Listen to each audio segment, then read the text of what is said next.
देश घडविला, हा भारत देश घडविला। भारत 3 अक्षरांचा शब्द पण किती प्रेरणादायी।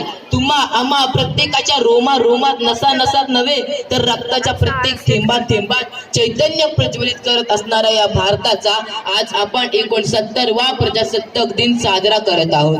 150 वर्षांच्या इंग्रजांच्या जुलमी राजवटीनंतर 15 ऑगस्ट 1947 रोजी भारतीय इतिहासात सोनेरी सूर्य उगवला आणि इंग्रज सत्ता संपुष्टात आली। त्यानंतर 26 जानेवारी 1950 रोजी भारताने सर्व बहुमतेचा पुरस्कार करून लोकशाही राज्याची स्थापना केली। लोकांनी लोकांच्या लोककल्याणासाठी चालवलेल्या राज्याचे विस्तार याच दिवसापासून सुरू झाले आणि भारत प्रजासत्ताक बनला।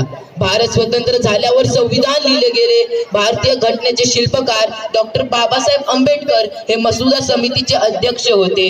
त्यानंतर 26 नोव्हेंबर 1949 रोजी हे संविधान परिपूर्ण झाले। हा दिवस संविधान दिन म्हणून देखील ओळखला जातो।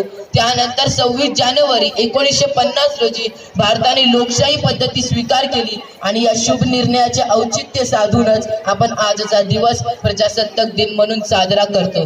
मागच्या इतिहासात जेव्हा डोकावतो तेव्हा भारत एक प्रगतशील, एक विकसनशील देश म्हणून नावारूपास आला आहे। स्वतःची नवीन प्रतिमा निर्माण करीत भारतीय तिरंगा प्रत्येक क्षेत्रात उत्तुंग भरारी करून झळकत राहिला आहे।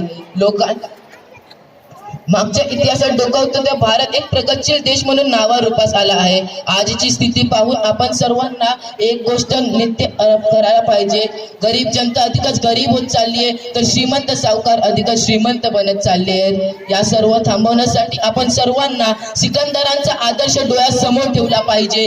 जो जीता वही सिकंदर असे आपण म्हणतो, तो सिकंदर ज्याने सारे जग जिंकले, परंतु मरताना त्याने सांगितले, मी मेल्यावर माझ्या दोन्ही हाताच्या मुठ्या खुल्या सोडा, या जगाला कळू द्या की सारे जग जिंकणारा सिकंदर मरताना सोबत काहीच घेऊ शकला नाही।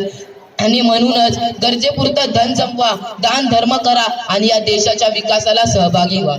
आपल्या तिरंगाचे देश 3ही रंग शांती, समृद्धी व शौर्याचे प्रतीक आहेत, परंतु हे रंग केवळ नावापुरतीच मर्यादित राहिले आहेत। आपण सर्वांना जातीला महत्त्व न देता भारत भूमीच्या मातीला महत्त्व दिले पाहिजे, जेणेकरून आपण सर्वांना कित्येक वर्ष अस्तित्व प्राप्त झाले आहे। भारत पुन्हा उठेल, संदेहच नाही, पण जडाच्या शक्तीने नव्हे तर चैतन्याच्या शक्तीने। ध्वजवंदनाचा झेंडा नाचवीत नव्हे तर शांती सुखाच्या पथावर चालून।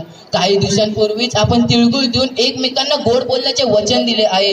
माझ्या मते आपण सर्वांना तोच गोडावा एकत्याने जपावा, जेणेकरून आपण सर्वांना खऱ्या अर्थाने प्रजासत्ताक दिन साजरा करण्यात आणखीन आनंद वाटेल। जय हिंद, जय भारत।